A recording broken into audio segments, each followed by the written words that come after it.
आज हमारे भाग खुल गए जो आपके दर्शन हो गए हुजूर। अब हमारा पूरा दिन बहुत अच्छा बीतेगा। तुम हमें हमारे कार्य सिखाने का प्रयत्न मत करो ज्वाला।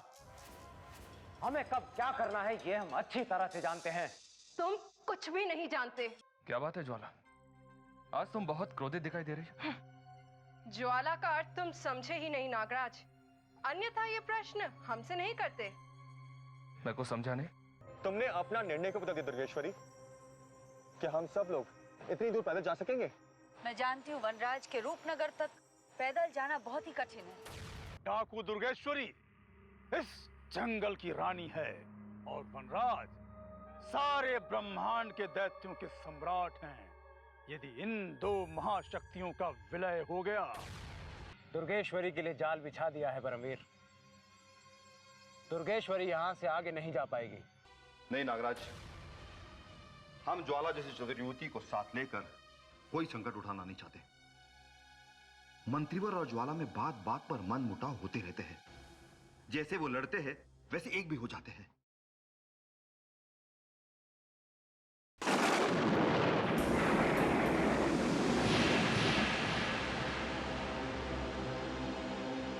द्रौपदी,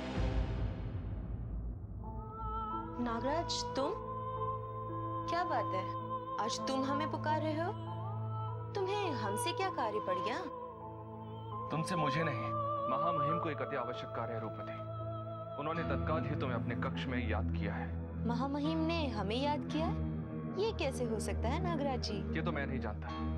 मैं केवल इतना बता सकता हूँ कि महामहिम मुझसे तुम्हारी बहुत प्रशंसा कर रहे थे। वो कह रहे थे कि इस महल में एक रूपमती ही ऐसी है जो सदैव सत्य बोलती है और जो कभी महाराज के शत्रुओं का साथ नहीं देती। अच्छा, महामहिम के मन में हमारे लिए इतना ऊंचा स्थान है।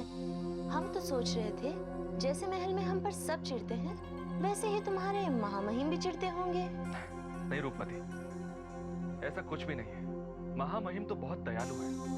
वो तो महल के एक दरबारी तक को उचित स्थान देते हैं। फिर तुम तो गजराज सिंह जी की भांजी हो। विश्वास करो रूपमती, यदि महामहिम का वश चलता तो वो महल में छिपे हुए महाराज के शत्रुओं को क्षण भर में समाप्त कर देते।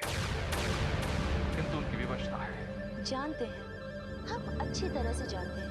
महल में चल रहे हर उथल पुथल का हमें पता लग जाता है। द्रौपदी, यदि तुम महामहिम का साथ देने के लिए तैयार हो जाओ तो महल में चल रही उथल पुथल को समाप्त किया जा सकता है। क्योंकि इस समय महामहिम बिल्कुल अकेले पड़ गए हैं। उन्होंने बहुत सोचने विचारने के बाद ही तुम्हें याद किया है, तुम्हारे लिए संदेश भेजा है। द्रौपदी, वो अवश्य ही किसी गंभीर विषय पर तुमसे वार्तालाप करना चाहते हैं। ठीक है, हम तत्काल महामहिम से भेंट करने जा रहे हैं।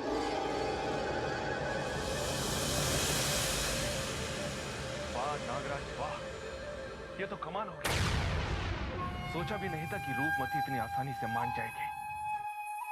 अब देखना यह है कि महामहिम रूपमती को अपने जाल में कैसे फंसाते हैं। हम भीतर आ सकते हैं हुजूर?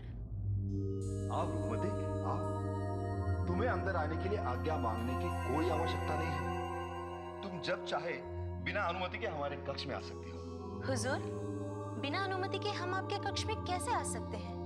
आप इतने बड़े मंत्री जो हैं, पता नहीं कब आपको बुरा लग जाए। अरे नहीं नहीं रूपमती, हम आपसे क्रोधित कभी नहीं हो सकते, क्योंकि हम आपका सम्मान करते हैं। हम उस मंत्रीवर रणवीर सिंह की तरह नहीं है जो किसी भी पल किसी का भी अपमान कर दे। मंत्रीवर का तो स्वभाव ही ऐसा है, वो अपने सामने सबको तुच्छ समझते हैं। अच्छा तो अब ये बताइए कि आपने हमें क्यों बुलाया? रूपमती, महल में चल रहे षड्यंत्र की बात तुमसे छिपी नहीं है। हो सकता है इन षड्यंत्रों की जानकारी तुमने अपने मामा श्री को दे दी। हम समझे नहीं हुजूर। जब से मंत्रीवर दोबारा महल में लौट आए हैं तब से महल में षड्यंत्र ही षड्यंत्र चल रहे हैं और उनके सामने हमारा पद एक तुच्छ सेवक की तरह हो गया। हम चाहते हैं कि महल में चल रहे इन षड्यंत्रों की सूचना किसी भी तरह गजराज जी तक पहुंच जाए, ताकि हमारे मन में बड़ा बोझ समाप्त हो जाए। आपके मन पर पड़े बोझ की पीड़ा हम समझ सकते हैं हुजूर, क्योंकि मंत्रीवर रणवीर सिंह का कद बिना पद के भी आपसे बहुत ऊंचा दिखाई देता है। मंत्रीवर के साथ साथ मंत्रीवर का भाई परमवीर सिंह महल में अपनी मनमानी करता है। ऐसे लगता है कि मंत्री हम नहीं परमवीर सिंह हैं। आप परमवीर के बारे में मंत्रीवर से बात क्यों नहीं करते? हम मंत्रीवर के सामने विवश हैं। मंत्रीवर और हमारे बीच हमने सुलह करने का बहुत प्रयत्न किया, परंतु वो परमवीर सिंह मंत्रीवर और हमारे बीच एक दीवार की तरह खड़ा हो जाता है। तुम चाहो तो हमारी सहायता कर सकते हो। बताइए हुजूर, हम आपकी क्या सहायता कर सकते हैं? यदि तुम महल में चल रहे षड्यंत्रों की सच्चाई अपने मामा श्री को बता दो तो शत्रुओं की करतूतें महाराज तक पहुंच जाएगी और महाराज मंत्री और रणवीर सिंह को लगाम लगाकर महल की उथल पुथल को रोक देंगे।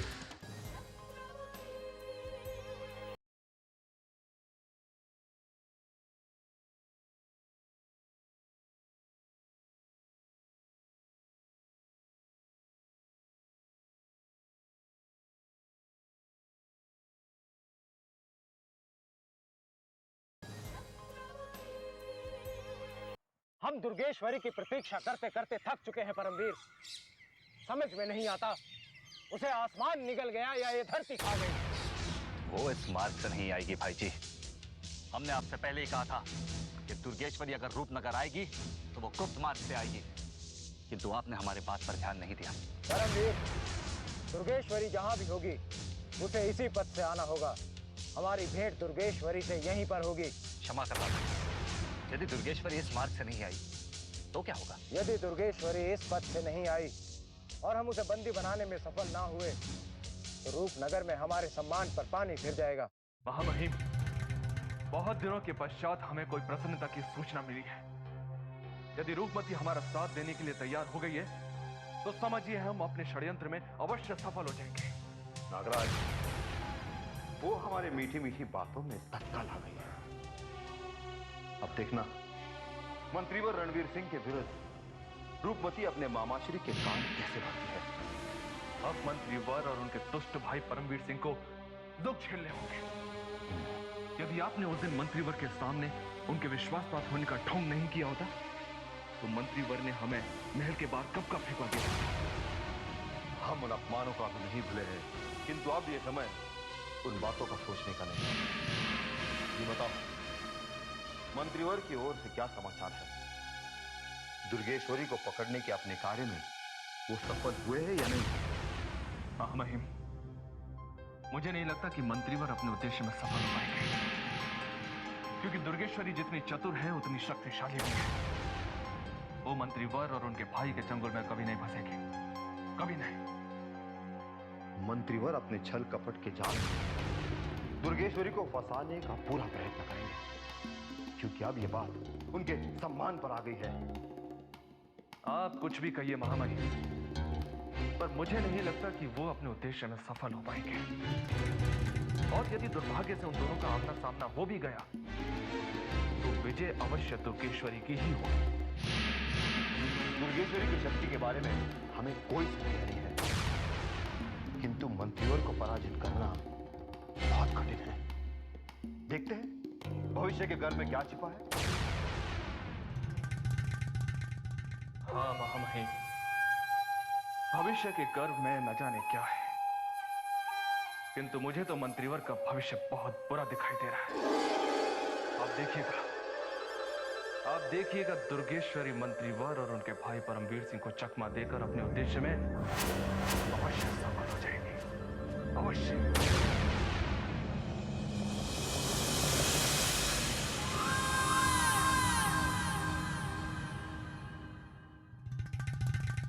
क्या बात है नागराज, अब तक तुम्हारे महामहिम महल में वापस नहीं लौटे? हम कब से हमारे कक्ष में बैठे बैठे तुम्हारे संदेश की प्रतीक्षा कर रहे थे। महामहिम अब तक महल में लौटकर नहीं आया ज्वाला। मैं स्वयं भी चिंतित हूँ कि वो कहाँ चली गई। नागराज, यहाँ बैठे बैठे उनकी प्रतीक्षा मत करो, जाओ बाहर जाकर उन्हें ढूंढो।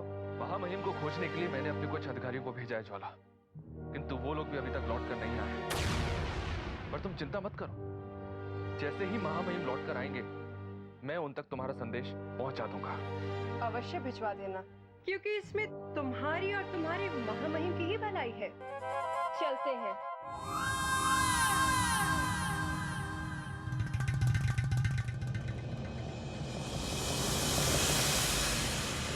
क्या हुआ नागराज जी? रूपमती तुम?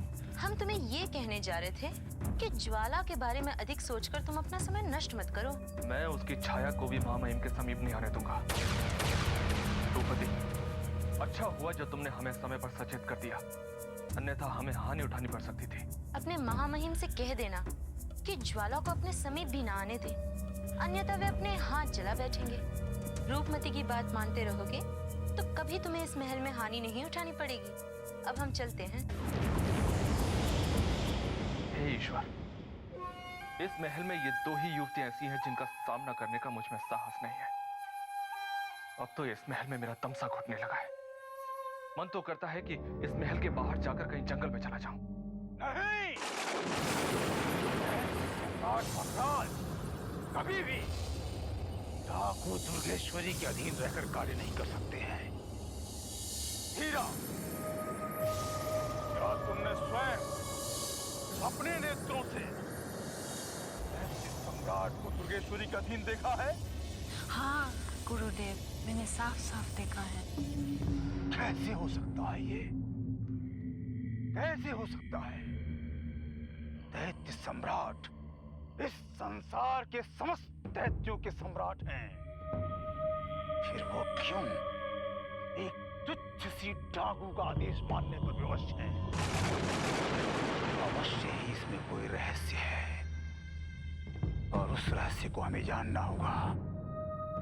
हम समझ नहीं पा रहे हैं कि वो डाकू दुर्गेश्वरी के साथ रूपनगर क्यों जा रहे हैं। इसमें भी कोई रहस्य है और हमें इस रहस्य का पता लगाना होगा। वनराज स्वयं एक मायावी शक्ति है, उसे किसी के अधीन होने की क्या आवश्यकता है? ये बात हमारी समझ में नहीं आ रही है। अवश्य कोई रहस्य है, हमें पता लगाना होगा। हीरा, तुम्हें रणबीर सिंह के संबंध में कोई सूचना प्राप्त हुई है? वो दुर्गेश्वरी की प्रतीक्षा कर रहे हैं। हीरा, तुम तत्काल जाकर रणबीर सिंह से मिलो और उसे ये सूचना दो कि तुमने डाकू दुर्गेश्वरी और उसके गिरोह को रूपनगर के गुप्त मार्ग पर देखा है। ये समाचार सुनते ही रणबीर सिंह उसे पकड़ने के लिए गुप्त मार्ग पर निकल पड़ेगा। और यदि ऐसा हो गया धीरा, दुर्गेश्वरी और दैत्य सम्राट के रूपनगर जाने के रहस्य का हमें पता चल जाएगा। जाओ, शीघ्र जाओ। जो आज्ञा गुरुदेव।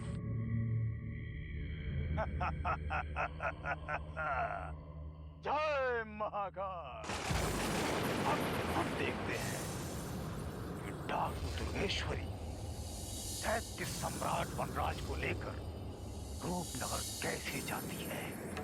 हमें पूर्ण विश्वास है कि उसके रूपनगर पहुंचने के पूर्व ही रणबीर सिंह उसे दबोच लेगा और समाप्त कर देगा।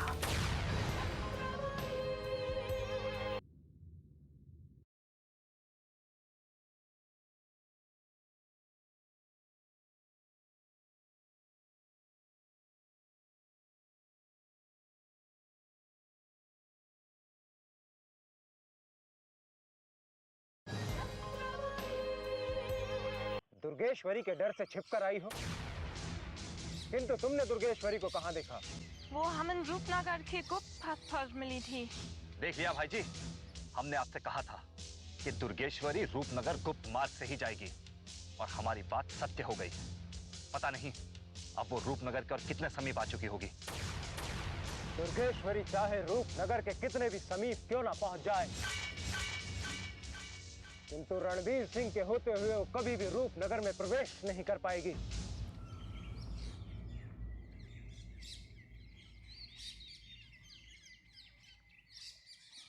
कुंवर, ये पथ केवल तुम्हारा देखा हुआ है। हम सही पथ पर जा रहे हैं ना? दुर्गेश्वरी, हमें ये पथ ठीक लग रहा है। फिर एक बार सोच लो। यदि समझ में नहीं आता तो कुछ देर रुककर सही पथ खोज निकालेंगे। दुर्गेश्वरी, हमने यहाँ पर अधिकतर रात में यात्रा की है, इसलिए हम ठीक ठीक तो नहीं कह सकते, किंतु हमें लग रहा है कि यही सही पथ है। कुंवर, कुछ देर रुककर एक बार फिर याद कर लो। अगर हम बिना से भटक गए तो हमारा लक्ष्य पूरा नहीं होगा। दुर्गेश्वरी, हमें अच्छी तरह याद आ रहा है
अभी तो यही था, लगता ऊपर चला गया।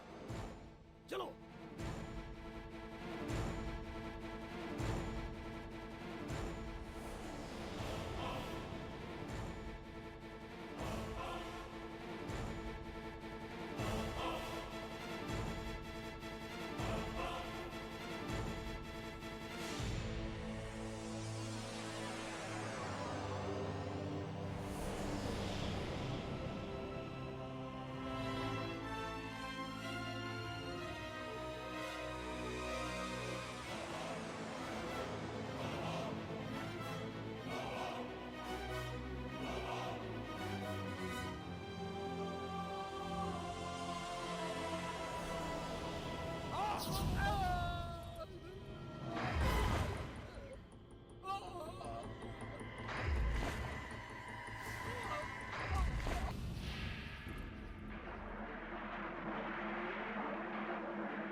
किस सोच में पड़ गए कुंवर?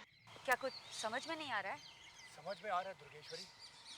हम यहाँ से कुछ दूर आगे चलेंगे तो एक झरना दिखाई देगा। जब हम रणवीर सिंह की कारागार से भागे, उसके सैनिकों ने हमारा पीछा किया और हम उसी झरने से भाग निकले, किंतु रणवीर और परमवीर सिंह हमें पकड़ नहीं पाए।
देखते ही ये कहाँ लुप्त हो गया विजेंद्र प्रताप सिंह।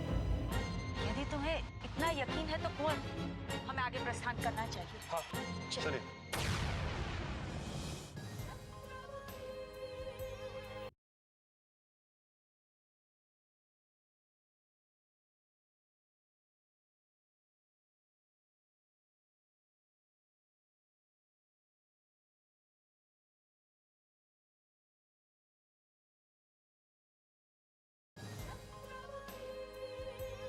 महामहिम बधाई हो, बधाई हो। हमारे गुप्तचरों ने संदेश भेजा है कि दुर्गेश्वरी की सेना रूपनगर की सीमा के बहुत समीप पहुंच चुकी है। तुमने यह शुभ समाचार सुनाकर हमें अति प्रसन्न कर दिया है नागराज।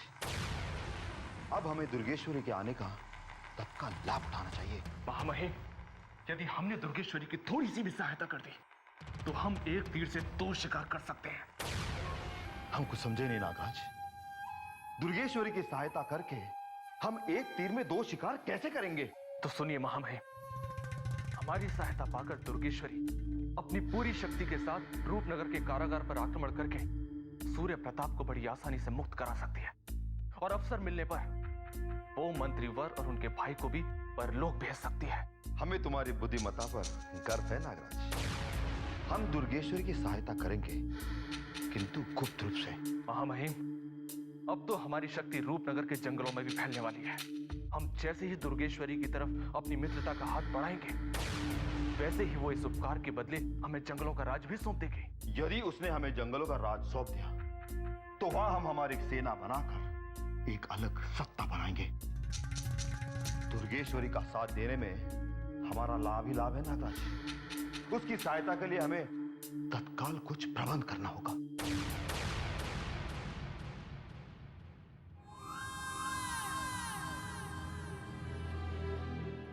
ज्वाला, हम तो तुम्ही से मिलने के लिए आ रहे हैं। महामहिम अभी अभी महल में पधारे हैं। मैंने जैसे ही इन्हें संदेश दिया, ये तत्काल तुमसे मिलने के लिए निकल पड़े। क्यों महामहिम? हाँ ज्वाला, तुम्हारा संदेश सुनकर हमें लगा कहीं मंत्रीवर किसी संकट में तो नहीं पड़ गए। बताओ क्या हुआ?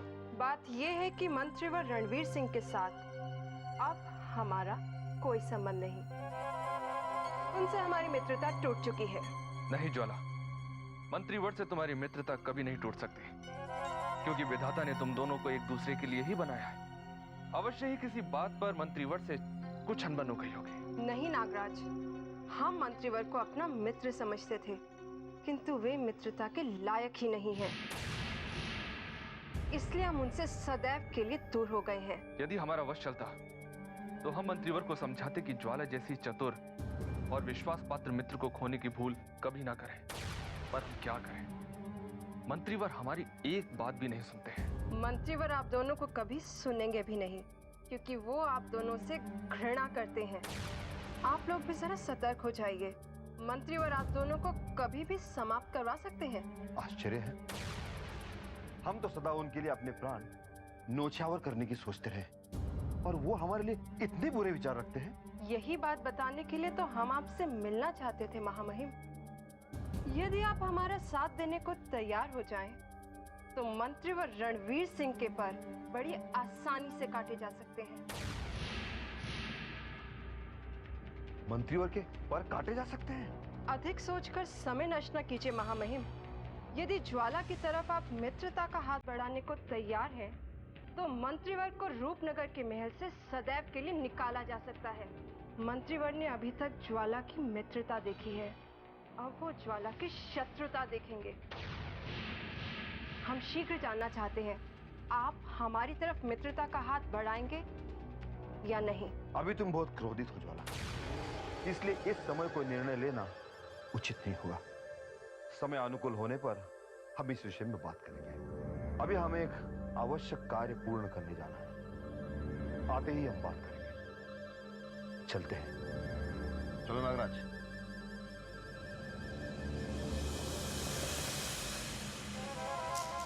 कदाचित ज्वाला से मित्रता करने का साहस महामहिम के पास अभी नहीं है, किंतु एक दिन हम उन्हें अपना मित्र अवश्य बना लेंगे। परंतु ये समझ नहीं आया कि ये दोनों अचानक महल से बाहर यूं किससे मिलने गए हैं।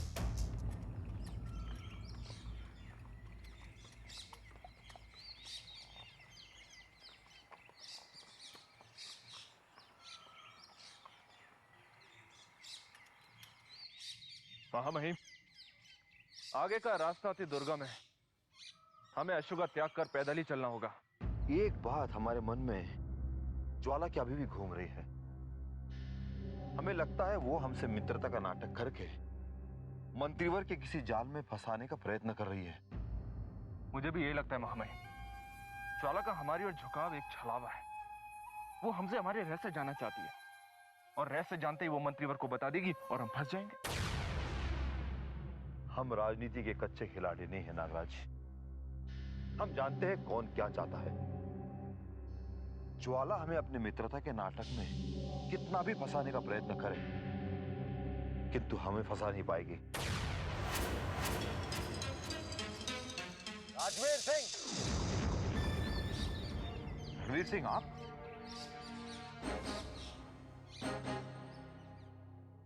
यहाँ? हम आपको और परमवीर सिंह को खोजते खोजते यहाँ तक आ गए। किंतु तुम हमें यहाँ खोजने का प्रयत्न क्यों कर रहे हो राजवीर? मंत्रीवर, हमें महल में पता चला कि आप दुर्गेश्वरी को बंदी बनाने के लिए इस जंगल में आए हैं। इसलिए हम दोनों आपकी सहायता करने के लिए तत्काल यहाँ आए। मंत्रीवर, इतना बड़ा कदम उठाने से पहले आपने हमें बताया क्यों नहीं? यदि आपने हमें एक भी संकेत दिया होता तो दुर्गेश्वरी को पकड़ने के लिए हम लोग आपसे पहले यहाँ पहुंच जाते। हमें जैसे ही महल में पता चला कि आप दुर्गेश्वरी को पकड़ने के लिए यहाँ आए हैं, हम तुरंत दौड़े दौड़े यहाँ चले आए। तुम्हें ये सूचना किसने दी नागराज कि हम यहाँ दुर्गेश्वरी को बंदी बनाने आए हैं? मंत्रीवर, इस सूचना का पता हमें ज्वाला ने दिया। ज्वाला ने ही हमें बताया कि आप दुर्गेश्वरी को पकड़ने के लिए यहाँ जंगलों में आए हैं। देखा भाई जी, हमने आपसे पहले ही कहा था कि ज्वाला को अपने से दूर रखिए। आखिर उस नागिन ने अपना विष उगल ही दिया। भविष्य में हम ज्वाला से भी सतर्क रहेंगे परमवीर। अनुकूल समय आते ही हम उस नागिन का शीश कुचल देंगे। किंतु ये समय ज्वाला के बारे में सोचने का नहीं, अभी तो दुर्गेश्वरी के बारे में सोचने का है। आप ठीक कह रहे हैं मंत्रीवर। अब हमें ज्वाला को भूलकर दुर्गेश्वरी पर ध्यान रखना चाहिए। कहीं ऐसा ना हो कि वो हमारे हाथों से बचकर निकल जाए। मंत्रीवर, यदि दुर्गेश्वरी बचकर निकल गई तो रूपनगर में हमारे सम्मान को भी बहुत ठेस पहुंचेगी। इसलिए हम उसको पकड़ने में आपकी सहायता करेंगे। मंत्रीवर, अब हमें यह बताइए कि दुर्गेश्वरी को पकड़ने के लिए आपने क्या योजना बनाई है?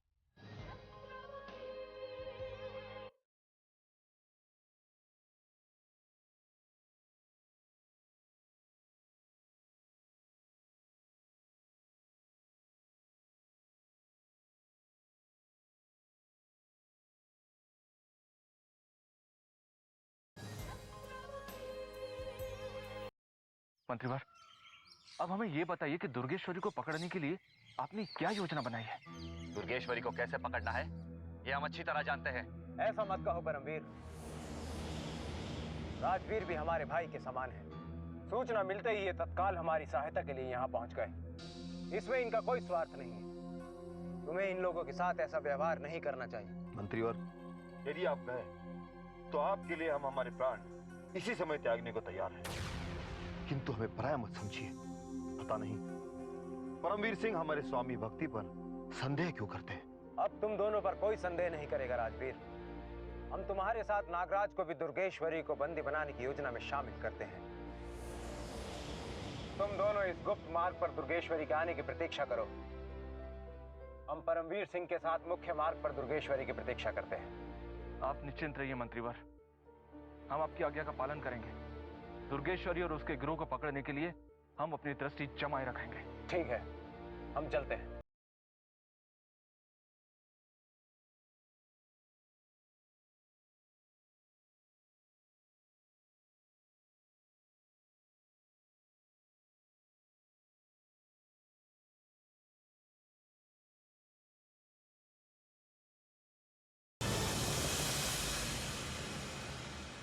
क्या बात है परमवीर, तुम इतने क्रोधित क्यों दिखाई दे रहे हो? चिंता मत करो, दुर्गेश्वरी शीघ्र ही हमारे चुंगल में फंस जाएगी। हमें जितनी चिंता दुर्गेश्वरी की नहीं है उतनी उस राजवीर और नागराज की है। हमें समझ में नहीं आ रहा उन दोनों को दंड देने के स्थान पर आपने अपने गुप्त कार्य में कैसे लगा दिया। यह आपने बहुत ही बुरा निर्णय लिया है भाई जी। नहीं परमवीर, हमारा निर्णय बिल्कुल सही है। वो दोनों महल से निस्वार्थ हमारी सेवा करने के लिए यहाँ आए हैं, इसलिए प्रसन्न होकर हमने उन्हें अपने गुप्त कार्य पर लगा दिया है। भाई जी, वो हमारी सहायता करने नहीं आए थे, वो सिर्फ ये जानने आए थे कि हम किस गुप्त कार्य में लगे हुए हैं। नहीं परमवीर, तुम अकारण ही उन दोनों पर क्रोधित हो रहे हो परमवीर। राजवीर और नागराज दोनों ही हमारे विश्वास पात्र हैं। देखना, समय आने पर वो अवश्य ही हमारा साथ देंगे। आप जितने शक्तिशाली हैं, उतने ही भोले हैं भाई जी। देखिएगा, इन दोनों पर भरोसा करके आप निश्चित रूप से पछताएंगे। ज्वाला पर भी तो आपने भरोसा किया था, किंतु क्या हुआ? आज ज्वाला आपकी शत्रु बन चुकी है और आपके सारे रहस्य अच्छी तरह से जानती है। यदि उसने महाराज के सामने आपके रहस्य उगल दिए तो रूपनगर के महल में तो क्या, रूपनगर के जंगलों में भी हमें छिपने की जगह नहीं मिलेगी। ज्वाला और राजवीर की स्वामी भक्ति में जमीन आसमान का फर्क है परमवीर। तुम अभी तक राजवीर सिंह को पहचान नहीं पाए हो। राजवीर हमारे लिए अपने शीश की भी आहुति दे सकता है। ये तुम कैसे भूल सकते हो, जब दुर्गेश्वरी ने तुम्हें बंदी बना लिया था तो राजवीर ने तुम्हारे सुरक्षित लौटने के लिए कितनी कठिन तपस्या की थी। तपस्या नहीं भाई जी, उसने ढोंग किया था। राजवीर और नागराज कभी किसी का भला नहीं चाह सकते, किंतु आपको ये कौन समझाए? भाई जी, उन्हें शीघ्र से शीघ्र रूपनगर के महल वापस लौटने का संदेश दे दीजिए, अन्यथा वो हमारा कोई भी कार्य पूर्ण होने नहीं देंगे। हमारी योजना अवश्य पूर्ण होगी परमवीर। यदि दुर्गेश्वरी इस पथ से नहीं आई तो गुप्त मार्ग से आएगी, किंतु किसी भी मूल्य पर हम उसे अपना बंदी बनाकर ही रहेंगे। भाई जी, सत्य सुनने पर आपके पैरों तले धरती खिसक जाएगी। यदि उन दोनों की दुर्गेश्वरी से भेंट हो गई तो वो उसे आगाह कर देंगे कि हम दुर्गेश्वरी को जंगल में खोज रहे हैं। इतना सुनते ही दुर्गेश्वरी रूपनगर के घने जंगलों में लुप्त हो जाएगी और हम केवल हाथ मलते रह जाएंगे। नहीं परमवीर, संदेह ने तुम्हारे मन में घर बना लिया है। यदि राजवीर और नागराज की भेंट दुर्गेश्वरी से हो गई तो वो दोनों अवश्य ही उसे बंदी बना लेंगे। हमें राजवीर और नागराज की स्वामी भक्ति पर पूर्ण विश्वास है। महामहिम, हमने मीठी मीठी बातें करके कितनी आसानी से मंत्रीवर और उनके भाई परमवीर सिंह को मूर्ख बना दिया। देखा आपने? देखा आपने? हाँ नागराज, मंत्रीवर आसानी से हमारी बातों में आ गए, किंतु उनका भाई परमवीर सिंह अभी भी हम पर संदेह कर रहा है। तो क्या हुआ महामहिम? उसको तो हम पर संदेह करने का रोग लगा हुआ है, किंतु आप उसकी चिंता मत कीजिए। अब मंत्रीवर उसकी बातों में आकर हम पर कभी संदेह नहीं करेंगे, कभी नहीं। परमवीर सिंह राजनीति के मैदान पर कच्चा खिलाड़ी है। वो नहीं जानता कि हमने देखते ही देखते कैसी कुंडली पलट दी। हमें नहीं पता था कि रणवीर सिंह हमें इस जंगल में मिलेंगे, पर उन्हें देखते ही हमने कह दिया कि हम उनकी सहायता के लिए आए हुए हैं। और प्रसन्न होकर उन्होंने हमें इस गुप्त मार्ग की रखवाली के लिए स्वयं ही छोड़ दिया। यही तो हम चाहते थे महामहिम, यही तो हम चाहते थे। लगता है हमारा भाग्य साथ दे रहा है। परमवीर सिंह अब चाहकर भी हमारा कुछ नहीं बिगाड़ सकता, कुछ नहीं। महामहिम, यदि वो मंत्रीवर का भाई नहीं होता ना तो मैं उसका कभी का वध कर देता। परमवीर सिंह का वध तो हम करवाएंगे ही नागराज, किंतु अभी नहीं। मंत्रीवर दिनों दिन निर्बल होते जा रहे हैं, उनकी शक्तियां उनसे छीनती चली जा रही है। जिस दिन उनकी अंतिम शक्ति समाप्त हो जाएगी उस दिन हम उनकी पीठ पर खंजर घुसा देंगे और फिर एक ही साथ दोनों भाइयों का अंतिम संस्कार कर देंगे। यही दिन देखने के लिए तो मैं जीवित हूं महामहिम, यही दिन देखने के लिए। मैं उन दोनों भाइयों के दिए हुए तिरस्कारों को कभी नहीं भूल सकता। जिस दिन उन दोनों भाइयों की अर्थी इस रूपनगर के महल से उठेगी ना, मैं उस दिन सारे रूपनगर में मिठाइयां बांटूंगा। तुम्हारा ये स्वप्न अति शीघ्र पूर्ण होगा नागराज, किंतु इस समय तुम मंत्रीवर के भाई को कोसना छोड़ो और अपने वास्तविक उद्देश्य पर ध्यान लगाओ। हम यह मंत्रीवर को मिलने नहीं, अपितु दुर्गेश्वरी को खोजने आए हैं। मैं जानता हूं महामहिम, अच्छी तरह से जानता हूं। दुर्गेश्वरी से हमारी भेंट अवश्य होगी। पहले तो हम दुर्गेश्वरी को छुप छुप कर ढूंढने के लिए विवश थे, परंतु अब तो मंत्रीवर ने स्वयं हमें उसकी अनुमति दे दी है। बेचारे मंत्रीवर नहीं जानते कि उन्होंने हमें अनुमति देकर अपनी मृत्यु को पुकारा है। ठीक कह रहे तुम नागराज। दुर्गेश्वरी के मिलते ही हम उसे आगाह कर देंगे और मंत्रीवर का भेद बताकर उन्हें और उनके भाई को दुर्गेश्वरी के हाथों मृत्यु के घाट उतरवा देंगे। वाह महामहिम वाह! आज से पहले हमारा भाग्य कभी इतना प्रबल नहीं रहा। हमारी तो पांचों उंगलियां घी में है महामहिम। मुझे तो अभी से ऐसा लग रहा है जैसे आप रूपनगर के सिंहासन पर बैठे हुए हैं और मैं आपका प्रधानमंत्री बनकर आपकी सेवा कर रहा हूं, आपकी जय जयकार कर रहा हूं महामहिम, जय जयकार। अतिशीघ्र ये भी दिन आने वाला है नागराज। बस एक बार हमारे पद से रणवीर सिंह और परमवीर सिंह नाम के उन दोनों कांटों को सदैव सदैव के लिए टूट जाने दो। फिर देखना रूपनगर और रूपनगर के जंगलों में केवल हमारा शासन होगा।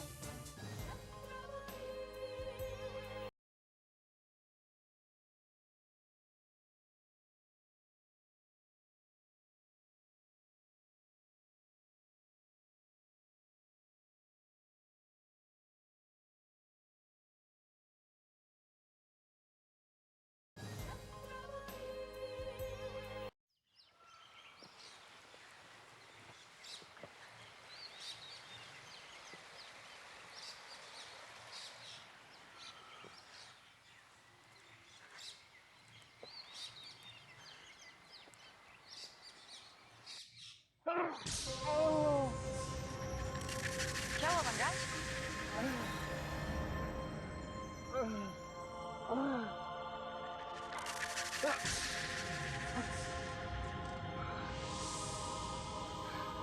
मेरे माथे में बहुत पीड़ा हो रही है। ऐसा लग रहा है कि मेरा माथा यहीं पर फट जाएगा। दुर्गेश्वरी, मैं और आगे नहीं जा सकता। साहस और धैर्य रखो। कदाचित चल चल के थकान की वजह से सर में दर्द हो गया होगा, कुछ देर में ठीक हो जाएगा। साहस रखो, चलो। नहीं दुर्गेश्वरी, मेरी आंखों के सामने अंधेरा छा रहा है, मुझे कुछ समझ में नहीं आ रहा।